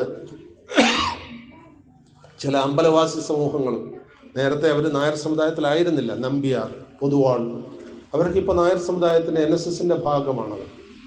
ഇനി ഇതിൽ തന്നെ തിരുവിതാംകൂർ ഭാഗത്തേക്ക് പോയി കഴിഞ്ഞാൽ 2 തരത്തിലുള്ള നായന്മാരെ കുറിച്ച് അവിടെ പറയാറുണ്ട്. ചരിത്ര പുസ്തകങ്ങളിൽ ഇല്ലം നായരും സ്വരൂപം നായരും എന്ന് 2ആയിട്ട് ഉപയോഗിച്ചിരിക്കുന്നു. കൃഷി ജന്മി ആയിരുന്നവര് ഇല്ലം നായന്മാര്, യുദ്ധം തൊഴിലാക്കിയിരുന്നവര് സ്വരൂപം നായന്മാർ. ഇനി പാലക്കാട്ടേക്ക് വരികയാണെങ്കിൽ ഇവിടെ ഒരു വിഭാഗം കൂടി ഉണ്ട്, കിരിയത്ത് നായർ എന്ന് പറയുന്നത്. അതിന്റെ ചരിത്രം അന്വേഷിച്ച് പോയി കഴിഞ്ഞാൽ മൊത്തം നായർ സമൂഹത്തിൽ 5.3% കിരിയത്ത് നായർ എന്നൊരു പുസ്തകത്തിൽ രേഖപ്പെടുത്തി വെച്ചിട്ടുണ്ട്. അത് ഈ പാലക്കാട് മലബാർ ഭാഗത്ത് മാത്രമേ ഉള്ളൂ. അങ്ങനെ ഓരോ വിഭാഗങ്ങൾ നമ്മളെ തന്നെ തിരിച്ചിട്ടുണ്ട്. എന്നാൽ ഇതിൽ രസകരമായ വസ്തുത, ചില സ്ഥലത്തൊക്കെ വിവാഹാലോചനകൾ നടക്കുമ്പോൾ അതേ വിഭാഗത്തിൽപ്പെട്ടവരാണോ എന്ന് നോക്കിയിട്ടേ വിവാഹം ചെയ്യാറുണ്ടായിരുന്നുള്ളൂ. നമ്മൾ നമുക്ക് തന്നെ ഉണ്ടാക്കുന്ന പാരകളെന്ന് പറഞ്ഞാൽ മതി. ഇപ്പോഴും അതുണ്ടോ എന്ന് എനിക്കറിയില്ല. അതാത് വിഭാഗത്തിൽ പെടുന്നവർ മാത്രമേ അത് ചെയ്യുള്ളായിരുന്നു. മാത്രമല്ല, കേരളത്തിലെ രാജാക്കന്മാരായിരുന്ന പലരും ഒറിജിനലി നായർ സമൂഹത്തിൽപ്പെട്ടവരായിരുന്നു എന്നാണ് സത്യം. പിന്നീടാണ് അവര് അധികാരം കിട്ടിക്കഴിഞ്ഞപ്പോൾ വേറെ ചില വംശനാമങ്ങൾ സ്വീകരിച്ചുകൊണ്ട് രാജവംശങ്ങളായി മാറിയത്. എന്ന് മാത്രമല്ല, തിരുവിതാംകൂറില് മാർത്താണ്ഡവർമ്മ അധികാരം പിടിച്ചെടുക്കുന്ന സമയത്ത് അന്ന് മരുമക്കത്തായത്തിന് പകരം മക്കത്തായത്തിന് വേണ്ടി നിലകൊണ്ടു നായന്മാര്. തിരുവിതാംകൂറിൽ 8 പ്രമുഖ നായർ കുടുംബങ്ങളുണ്ടായിരുന്നു. മാർത്താണ്ഡാലയ, രാമനാമഠം, കുളത്തൂരും കഴക്കൂട്ടം, വേങ്ങാനൂരത, ചെമ്പഴന്തി, കുടമൺ, പള്ളിച്ചൽ, ഇങ്ങനെ 8 വീട്ടിൽ പിള്ളമാർ. അത് നായന്മാരായിരുന്നു. അവർ മാർത്താണ്ഡവർമ്മയ്ക്കെതിരെ ഒരു നിലപാടെടുത്തു. മഹാരാജാവിന്റെ മകൻ പത്മനാഭൻ തമ്പിയെ രാജാവാക്കണമെന്ന് അവരാവശ്യപ്പെട്ടു. മരുമോൻ മാർത്താണ്ഡവർമ്മയാക്കുന്നതിന് പകരം. മാർത്താണ്ഡവർമ്മ ആദ്യം ചെയ്തത് എന്താണെന്നറിയാവോ? ഈ 8 വീട്ടിൽ പിള്ളമാരെയും ഇല്ലായ്മ ചെയ്തിട്ട് അവരുടെ വീട്ടിലുണ്ടായിരുന്ന സ്ത്രീകളെ പണ്ടികശാലക്കാർക്ക് കൈമാറ് കാണിച്ചത്. ആലോചിച്ചോണ്ട്. അപ്പൊ നായർ സമുദായത്തോട് എല്ലാ രാജാക്കന്മാരും മര്യാദ കാണിച്ചു എന്ന് എനിക്ക് തോന്നുന്നില്ല. അങ്ങനെ ആ 8 കുടുംബങ്ങളും നിന്നിരുന്ന സ്ഥലങ്ങൾ കുളം കുഴിച്ചു എന്നാണ് ചരിത്രം. എന്നാൽ ഈ മാർത്താണ്ഡവർമ്മയുടെ പൂർവ്വ തലമുറകള് നായർ സമുദായത്തിൽപ്പെട്ടിരുന്നവരാണ്. അപ്പൊ നമുക്ക് ദോഷം ചെയ്യുന്നവര് നമ്മളും പെടുന്നു എന്നുള്ളതാണ്. ഇനി കൊച്ചിയിലേക്ക് വന്നു കഴിഞ്ഞാൽ കൊച്ചി രാജാക്കന്മാരുടെ പ്രധാനമന്ത്രിമാരായിരുന്നവർ പാലിയത്തച്ഛന്മാരായിരുന്നു. പാലിയത്തച്ഛന്മാരുടെ കഥ പുറകോട്ട് പോയി കഴിഞ്ഞാൽ അവിടെയും നായർ സമുദായങ്ങളിലാണ് എത്തിപ്പെടുന്നത്. അപ്പൊ നമുക്ക് അധികാരമുണ്ടായിരുന്ന ഒരുപാട് ഘട്ടങ്ങളുണ്ടായിരുന്നു. പക്ഷെ ഇപ്പോ നമുക്ക് സൗകര്യമായി എന്ന് വെച്ചാൽ അധികാര സ്ഥാനത്ത് നായർ സമുദായത്തിൽപ്പെട്ടവരെ ചൂണ്ടിക്കാണിക്കാൻ ഒരു കൈയിലെ വിരലുകൾ ധാരാളം മതിയാവും. പണ്ടൊക്കെ ഇന്ത്യ രാജ്യത്തിന്റെ ഭാഗതയെ നിർണയിച്ചിരുന്നത് VP മേനോനും അങ്ങനെയുള്ള മഹാപ്രതിഭകളായിരുന്നു. ഇന്ന് ദേശീയ തലത്തിൽ ഭാഗനയം നിർണ്ണയിക്കാൻ നമ്മുടെ സ്വാധീനം വളരെ കുറവാണ്. അപ്പൊ ഞാൻ ഈ പഴയ കഥകളൊക്കെ പറഞ്ഞത് ഇതിൽ ഊറ്റം കൊള്ളാനല്ല, എനിക്കതിലൊന്നും ഊറ്റം കൊള്ളാൻ തോന്നാറില്ല. കാരണം ഈ ചരിത്രം ഇങ്ങനെ പഠിക്കും തോറും നമ്മുടെ ദൈന്യാവസ്ഥയെ കുറിച്ചാണ് കൂടുതൽ ബോധം ഉണ്ടാകുന്നത്. പണ്ടാരോ പറഞ്ഞില്ലേ, നമ്മൾ മർമാണി വിദ്യ പഠിക്കും തോറും ആരുടെ ദേഹത്ത് തൊടാൻ തോന്നില്ല. എന്താ കാര്യം? എവിടെ തൊട്ടാലും മർമ്മമാണ്, അപകടകരമാണെന്ന് തോന്നുന്നുകൊണ്ട് നിങ്ങൾ കൂടുതൽ നമ്മുടെ സമുദായത്തെ കുറിച്ച് പഠിക്കും തോറും നമ്മുടെ ദൈന്യാവസ്ഥ കൂടിക്കൂടി വരുന്നു. നമുക്കിനി എന്ത് ചെയ്യാൻ പറ്റുമെന്നുള്ളത് നോക്കാം. അടുത്ത കാലത്ത് ഞാൻ കണ്ട ഒരു ട്രെൻഡ്, ഒരു പ്രത്യേക സമുദായം ഒരുപാട് വിദ്യാഭ്യാസ സ്ഥാപനങ്ങൾ കേരളത്തിൽ ഉണ്ടാക്കി. ഞാൻ മുമ്പ് പറഞ്ഞ പോലെ ഈ 1600 കോളേജുകൾ കേരളത്തിലുള്ളതിൽ 900-ഓളം കോളേജുകൾ ഒരു പ്രത്യേക സമൂഹത്തിൻ്റെയാണ്, ഒരു പ്രത്യേക ജാതി സമുദായത്തിൻ്റെയാണ്. അവരെങ്ങനെയാണ് അത് ഉണ്ടാക്കിയെന്നറിയോ? അതിൽ മിക്ക കോളേജുകളും കൂട്ടായ്മകളാണ്. അതിൻ്റെ ഉടമസ്ഥർ കൂട്ടായ്മകളാണ്. 100 പേര്, 1000 പേര്, 10,000 പേര് ഒക്കെ ചേർന്നിട്ട് അവരൊരു ട്രസ്റ്റ് ഉണ്ടാക്കുകയാണ്, അല്ലെങ്കിൽ ഒരു സൊസൈറ്റി ഉണ്ടാക്കുകയാണ്. എന്നിട്ട് ആ സൊസൈറ്റിയുടെ പേരിൽ സ്കൂളുകൾ, കോളേജുകൾ, നിരവധി സ്ഥാപനങ്ങൾ, തൊഴിൽ കൊടുക്കാം, അവരുടെ സമുദായത്തിൽപ്പെട്ടവർക്ക് തൊഴിൽ കൊടുക്കാം. അവർ മറ്റുള്ളവർക്കും കൊടുക്കുന്നുണ്ട്, ഇല്ല എന്ന് പറയുന്നില്ല. അവർ ഇതര സമുദായത്തിൽപ്പെട്ടവർക്കും തൊഴിൽ കൊടുക്കും. എന്താ കാരണം? അവരുടെ സ്ഥാപനം നന്നാക്കാൻ ഗുണമുണ്ടെന്ന് തോന്നിയാൽ ആർക്കും തൊഴിൽ കൊടുക്കാൻ അവർ തയ്യാറാണ്. പക്ഷെ അതിൻ്റെ ആത്യന്തികമായ ഗുണം അവരുടെ സമുദായത്തിന് കിട്ടുന്നു. വിദ്യാഭ്യാസപരമായിട്ട് ഏറ്റവും പിന്നിലുണ്ടായിരുന്ന ഒരു സമുദായം ഇന്ന് കേരളത്തിൽ വിദ്യാഭ്യാസപരമായിട്ട് ഏറ്റവും മുന്നിലാണ്. ഈ കൂട്ടായ പരിശ്രമത്തിന്റെ ഭാഗമാണ്. This is called human collective. കൂട്ടായി ശ്രമിച്ചാൽ ആ കൂട്ടായ പരിശ്രമത്തിന് വേണ്ടി നമ്മുടെ ആചാര്യനുണ്ടാക്കിയ സംവിധാനമാണ് NSSഉം കരയോഗവും. പക്ഷേ എത്ര കരയോഗങ്ങൾക്ക് ഇന്ന് വിദ്യാഭ്യാസ സ്ഥാപനങ്ങളുണ്ട്? എത്ര കരയോഗങ്ങൾക്ക് വ്യവസായ സ്ഥാപനങ്ങളുണ്ട്? എത്ര കരയോഗങ്ങൾക്ക് തൊഴിൽ സ്ഥാപനങ്ങളുണ്ട്? അപ്പോൾ നമ്മൾ മാറി ചിന്തിക്കണം. മാസാമാസം 2ാം ഞായറാഴ്ചയോ 2ാം ശനിയാഴ്ചയോ കൂടി ചായ കുടിച്ച് ഇരിയുന്നതിന് പകരം, മിക്ക കരയോഗങ്ങളും അങ്ങനെയാണ് കേട്ടോ, ചില കരയോഗങ്ങളിൽ കൂടാറ് തന്നെ ഇല്ല എന്നുള്ളതാണ് സത്യം. അങ്ങനെ കൂടി നമ്മൾ കുറച്ച് വർത്തമാനമൊക്കെ പറഞ്ഞ് പിരിയുന്നതിന് പകരം ആ പ്രദേശത്തുള്ള ജനങ്ങൾക്ക് ഉപകാരപ്രദമായ എന്ത് കാര്യം ചെയ്യാൻ പറ്റും. നിങ്ങൾക്ക് തന്നെ അറിയാം, ധോണി കരയോഗം നമ്മളൊരു ദരിദ്ര കരയോഗമായിരുന്നു ഒരു കാലത്ത്. നിങ്ങൾക്കത് അറിയുമോന്നറിയില്ല. 80കളിലൊക്കെ നമ്മളൊരു ദരിദ്ര കരയോഗമായിരുന്നു, ഒന്നുമില്ല. അങ്ങനെ ഇരിക്കുമ്പോഴാണ് ഒരു 20 സെന്റ് ഭൂമി അവിടെ കുറഞ്ഞ വിലയ്ക്ക് കിട്ടാൻ സാധ്യത വന്നത്. നമ്മളതിന് അഡ്വാൻസ് കൊടുത്തു കഴിഞ്ഞപ്പോഴാണ് അത് മുഴുവൻ വാങ്ങിക്കാനുള്ള പൈസ നമുക്ക് ഉണ്ടാക്കാൻ കഴിയില്ല എന്ന് മനസ്സിലായത്. അപ്പൊ എന്ത് ചെയ്തു? നമ്മളോട് അന്നുണ്ടായിരുന്ന ഒരു വ്യക്തിക്ക് തന്നെ അതിന്റെ പകുതി ഭൂമി നിങ്ങളെടുത്തോ, പകുതി ഞങ്ങൾക്ക് മതി എന്ന് പറഞ്ഞ് നമ്മൾ 10 സെന്റ് കച്ചവടമാക്കി. അങ്ങനെയാണ് നമ്മുടെ കരയോഗത്തിന്റെ 10 സെന്റ് ഭൂമി, അതിന്റെ തൊട്ടുള്ള 10 സെന്റ് നമ്മുടെ തന്നെ ഒരു അംഗം വിലക്കെടുക്കേണ്ടായി. ആ 10 സെന്റ് ഭൂമി വാങ്ങിച്ചിട്ട് നമുക്കൊരു കെട്ടിടം കെട്ടാൻ കാലങ്ങളോളം കാത്തിരിക്കേണ്ടി വന്നു. നമ്മൾ കുറച്ച് ഇൻഡസ്ട്രീസ് ആയപ്പോഴാണ് അത് നടന്നത്. എങ്ങനെ നമ്മൾ ഇൻഡസ്ട്രീസ് ആയത്? നമ്മൾ ബിസിനസ് തുടങ്ങി, നമ്മൾ ചിട്ടി തുടങ്ങി. അങ്ങനെ ഞാൻ ഇത്തരണത്തിൽ അനുസ്മരിക്കുന്നത് അന്ന് നമ്മുടെ സെക്രട്ടറി ആയിരുന്ന ശ്രീ രാമേന്ദ്രൻ നായരാണ്. അദ്ദേഹത്തിന്റെ ഒരുപാട് ചെരുപ്പ് തേഞ്ഞിട്ടുണ്ടാകും. പ്രസിഡന്റ് എന്നുള്ള നിലയ്ക്ക് ഞാനധികം യാത്ര ചെയ്യാറുണ്ടായിരുന്നില്ല, അദ്ദേഹമായിരുന്നു എല്ലാം ഏറ്റെടുത്ത് ചെയ്തിരുന്നത്. അദ്ദേഹത്തിന്റെ ചെരുപ്പ് ഒരുപാട് തേഞ്ഞിട്ടുണ്ട്. അങ്ങനെ അതൊരു ബിസിനസ് എന്ന് തന്നെ പറഞ്ഞാലും കുഴപ്പമില്ല. അങ്ങനെ ഈ പൊടിയരി, അതായത് ഒരു കൈപ്പിടി അരി വാങ്ങിച്ച് NSS എന്ന മഹാസ്വതം കെട്ടിപ്പടുത്ത ആചാര്യന്റെ അതേ രീതിയിലാണ് നമ്മുടെ കരയോഗം അതിന്റെ കെട്ടിടം ഉണ്ടാക്കിയതും ഈ സ്കൂളിന് വേണ്ട ചില സൗകര്യങ്ങൾ ചെയ്തു കൊടുത്തതും ഒക്കെ നമ്മളത് മറക്കാൻ പാടില്ല. അതുകൊണ്ട് എനിക്കൊരു അഭ്യർത്ഥന നിങ്ങളോടൊക്കെ, നമ്മുടെ കരയോഗാംഗങ്ങളൊക്കെ 2ാം ഞായറാഴ്ച മീറ്റിങ്ങിന് എത്തുന്ന പലരും ഇതിലുണ്ട്. മീറ്റിങ്ങിനെത്തി അങ്ങോട്ടും ഇങ്ങോട്ടും ഉള്ള എന്തെങ്കിലുമൊക്കെ, പണ്ട് എനിക്കൊരു വലിയ പണി അതായിരുന്നു, അങ്ങോട്ടും ഇങ്ങോട്ടുമുള്ള പ്രശ്നങ്ങൾ പറഞ്ഞു തീർക്കുക. ഈയിടെയായിട്ടതില്ല എന്നാണ് എനിക്ക് തോന്നുന്നത്. ഞാൻ ഈ കരയോഗങ്ങളെ അനുമോദിക്കുകയാണ്. കാരണം മുമ്പ് അതൊരു വലിയ പ്രശ്നമായിരുന്നു. കരയോഗം കഴിഞ്ഞ് വീട്ടിലെത്തുമ്പോൾ 3-4 പേര് പുറകിന് വരും. എന്താ കാര്യം? തർക്കം. ചിലത് അർത്ഥമുള്ള തർക്കമായിരിക്കും, ചിലത് അർത്ഥമില്ലാത്ത തർക്കമായിരിക്കും. അതിനൊന്നും മുതിരാതെ ഈ കരയോഗാംഗങ്ങൾക്ക് വേണ്ടി എന്ത് ചെയ്യാൻ കഴിയും, എന്ത് സ്ഥാപനം നമുക്കുണ്ടാക്കാൻ കഴിയും, എന്ത് തൊഴിൽ നമുക്കുണ്ടാക്കാൻ കഴിയും, ഇങ്ങനെ ചിന്തിക്കുന്ന ഒരു രീതി നമ്മിലേക്ക് വന്നു കഴിഞ്ഞാൽ ഈ കരയോഗത്തിന് മാത്രമല്ല, എല്ലാ കരയോഗത്തിനും ബാധകമാണ്. മന്നത്ത് പത്മനാഭൻ NSSന്റെ ആദ്യ പ്രതിജ്ഞ 1914 ഒക്ടോബർ 31 എടുക്കുമ്പോൾ അന്ന് പറഞ്ഞൊരു വാചകം ഇന്നും പ്രസക്തമാണ്. ഇതര മതങ്ങൾക്ക് സ്തോഭകരമായതൊന്നും നമ്മൾ പ്രവർത്തിക്കുന്നതല്ല. എന്തിനാ പ്രവർത്തിക്കുന്നത്? നമ്മൾ ആരെയും ഇറിറ്റേറ്റ് ചെയ്യേണ്ട ആവശ്യമില്ല. അവനവന് നന്നാകാൻ മറ്റൊരുവൻ നശിക്കണമെന്നുണ്ടോ? ജ്ഞാനപ്പാലയിൽ പൂന്താനം പറയുന്നു, ഒന്ന് ചത്ത് മറ്റൊന്നിന് വളമായി മാറുന്നതാണ്. ചത്ത് വളമായെന്ന് മാറുന്ന പറയും. പക്ഷെ നമ്മളായിട്ട് ഒന്നിനെ കൊല്ലേണ്ട ആവശ്യമില്ലല്ലോ. അതുകൊണ്ട് നമ്മൾ സ്വയം നന്നാകാൻ തീരുമാനിച്ചാൽ നമുക്ക് നന്നാകാൻ കഴിയും. അപ്പൊ നമ്മൾ ഇനി ഒരു പ്രതിജ്ഞ എടുത്താൽ മതി. 3 പേര് ഒന്നിച്ചു ചേരുമ്പോൾ ഒരാളിനെ മുന്നേ വിടാൻ അനുവദിക്കുക, അയാൾ ലീഡ് ചെയ്യട്ടെ. ഒരു കൂട്ടമായി നമ്മൾ കൂടുമ്പോൾ നമുക്കെല്ലാം കുറ്റങ്ങളും കുറവുകളും ഉണ്ടാവും. പ്രത്യേകിച്ചും നമുക്ക് ഈ കുറ്റങ്ങളും കുറവുകളും കണ്ടുപിടിക്കാനുള്ള കഴിവ് നമ്മുടെ സമുദായത്തിന് കുറച്ച് കൂടുതലാണ്.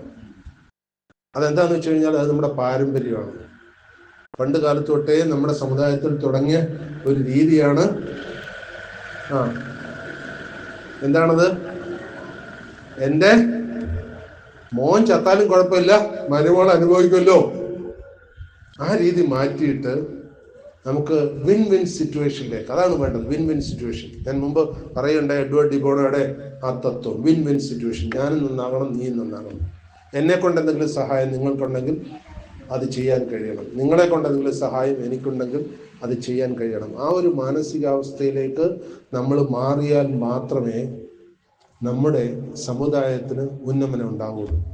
ഇനി ഇതിലൊക്കെ സങ്കടകരമായ ഒരു വസ്തുത, 2 ദിവസമായിട്ട് മീഡിയയിൽ വളരെ പ്രഘോഷിച്ചുകൊണ്ടിരിക്കുന്ന ഒരു വാർത്തയുണ്ട്. നിങ്ങൾ അറിയില്ല. അടുത്ത തിരമാലകൾ വരുന്നു അത്രേ. HMPV, ഹ്യൂമൻ മെറ്റാ ന്യൂമോണോ വൈറസ്, നിയോ കൊറോണ വൈറസ് 2000 ജനുവരിയിൽ ഉണ്ടാക്കി വെച്ച വിപത്തുകൾ നമുക്കറിയാം. ഇത് അതിനേക്കാൾ ശക്തമായ വൈറസാണ് അത്രേ. പക്ഷെ ഒരു ഭാഗ്യം പറയുന്നുണ്ട്, നിയോ കൊറോണ വൈറസ് വരുന്ന സമയത്ത് പറഞ്ഞിരുന്നത് പ്രായമായവരെ പെട്ടെന്ന് ബാധിക്കുമെന്നാണ്. അപ്പൊ എനിക്കൊക്കെ എന്ത് പേടിയുണ്ടായിരുന്നു. പക്ഷെ ഇപ്പൊ പറയുന്നത് 14 വയസ്സിന് താഴെയുള്ള കുട്ടികളെയാണ് HMPV വൈറസ് കൂടുതൽ ബാധിക്കാൻ പോകുന്നത്. അപ്പൊ നമ്മുടെ കുട്ടികളെ സുരക്ഷിതരാക്കി വെക്കുക. വൈറസ് വന്നും പോയിക്കൊണ്ടേയിരിക്കും. എത്രമാത്രം അത് സ്വാധീനമുണ്ടാക്കാൻ ചൈനയിൽ അത് പടർന്നു പിടിച്ചു എന്നാണ് അറിഞ്ഞത്. അതിന് ഏത് രീതിയിൽ ഇന്ത്യയിലേക്ക് എത്തും, അതെങ്ങനെ നമ്മിലേക്ക് വ്യാപിക്കും എന്നറിയില്ല. എന്തായാലും എല്ലാവരും സുരക്ഷിതരായിരിക്കട്ടെ എന്ന് ആഗ്രഹിക്കുകയാണ്. ഞാനിതൊക്കെ നിങ്ങളെ പ്രൊവോക്ക് ചെയ്യാൻ വേണ്ടി പറഞ്ഞതാണ്. ഞാനിങ്ങനെ എപ്പോഴും എന്തെങ്കിലും കേൾക്കുകയോ പറയുകയോ ചിന്തിക്കുകയോ ചെയ്തുകൊണ്ടിരിക്കുന്ന ഒരു ദുസ്വഭാവമുള്ള കൂട്ടത്തിലാണ്. അപ്പോൾ ഈ പറഞ്ഞതൊക്കെ മിക്കവാറും എനിക്ക് ഏതെങ്കിലുമൊക്കെ സമയത്ത് എൻ്റെ തലയിൽ കടന്നുകൂടിയ ചിന്തകളായിരിക്കും. NSSന്റെ ഈ സ്ഥാപനം ഉള്ളതുകൊണ്ടാണ് എനിക്കിവിടെ വരാൻ പറ്റിയത് എന്ന് മാത്രമല്ല, ഇവിടുന്ന് പഠിച്ചിറങ്ങി പോകുന്ന സമയത്ത് മറ്റ് പല സ്ഥാപനങ്ങളിലും ജോലിക്ക് കയറാൻ ഞാൻ അപ്പോയിൻമെന്റ് ഓർഡർ കൈവച്ചുകൊണ്ടിരിക്കുന്ന സമയത്താണ് എനിക്ക് ഈ സ്ഥാപനത്തിൽ നിന്നൊരു അപ്പോയിൻമെന്റ് ഓർഡർ കിട്ടിയത്. അതെല്ലാം മാറ്റി വെച്ചിട്ട് ഇവിടേക്ക് അധ്യാപകനായി വന്ന ആളാണ് ഞാൻ. അപ്പോൾ എൻ്റെ രക്തത്തിൽ എന്തോ ഒരു പ്രത്യേക കെമിസ്ട്രി ഉണ്ടെന്ന് തോന്നുന്നു. എല്ലാവരും ദൂരെ പോയി വീട് വാങ്ങിച്ചപ്പോൾ NSSന്റെ കോമ്പൗണ്ട് വാൾ എൻ്റെ കോമ്പൗണ്ട് വാൾ ആയിരിക്കണം എന്ന് നിർബന്ധം പിടിച്ച് അതിന്റെ തൊട്ട വസ്തു വാങ്ങിച്ച ആളാണ് ഞാൻ. രാവിലെ എഴുന്നേറ്റ് ഞാൻ കണി കാണുന്നത് NSSന്റെ ഈ സ്ഥാപനമാണ്. അത് കഴിഞ്ഞ എത്രയോ പതിറ്റാണ്ടായി. അങ്ങനൊരു വികാരം മനസ്സിലുള്ളിടത്തോളം ഈ സ്ഥാപനം നന്നാകണം, നമ്മുടെ സമുദായം നന്നാകണം, നമുക്ക് ഉത്കർഷം ഉണ്ടാകണം, നമ്മുടെ വരും തലമുറ രക്ഷപ്പെടണം എന്നുള്ളൊരു ചിന്ത സ്വാഭാവികമായി നമ്മുടെയൊക്കെ മനസ്സിലേക്ക് വരികയാണ്. എനിക്ക് ഒരു സന്തോഷമുണ്ട്. സാധാരണ NSSന്റെ യോഗങ്ങൾക്ക് വരുമ്പോൾ ഒരു 80% നരച്ച മുടിയെ കാണാൻ പറ്റുള്ളൂ. ഇന്നൊരു 60% അതുള്ളൂ എന്നുള്ളത് വളരെ സന്തോഷമാണ്. ഒരുപക്ഷെ ഒരു അല്പം നന്ദി അതിന് ഗോദ്രേജ് തുടങ്ങിയ കമ്പനികൾക്കും കൊടുക്കേണ്ടി വരും. എങ്കിലും കുട്ടികളും ചെറുപ്പക്കാരും കുറെ അധികം വന്നിട്ടുണ്ട്. അതൊരു ശുഭ സൂചനയായിട്ട് നമുക്ക് സ്വീകരിക്കാൻ. ഞാൻ ദീർഘിപ്പിക്കുന്നില്ല.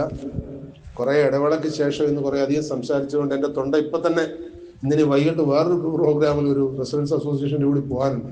അതിനുള്ള ആരോഗ്യം ബാക്കി വെച്ചിട്ട് ഞാനിവിടെ നിർത്തുകയാണ്. എല്ലാവർക്കും പങ്കെടുത്ത എല്ലാവർക്കും എല്ലാവിധ നവവത്സര ആശംസകളും നേരെയാണ്. 5 ദിവസം വൈകിയാണെങ്കിലും ഇടയ്ക്കിടയ്ക്ക് ഇങ്ങനെയെങ്കിലും നമുക്കൊക്കെ കാണാൻ കഴിയും. പണ്ടൊക്കെ ഞാൻ സമുദായാംഗങ്ങളുടെ വീടുകളിലേക്ക് വരാറുണ്ടായിരുന്നു കരയോഗ പ്രവർത്തനം വേണ്ടി. ഇപ്പം അതിനൊന്നും കഴിയാറില്ല. ഇനി അങ്ങനെ പ്രതീക്ഷിക്കാൻ വേണ്ട.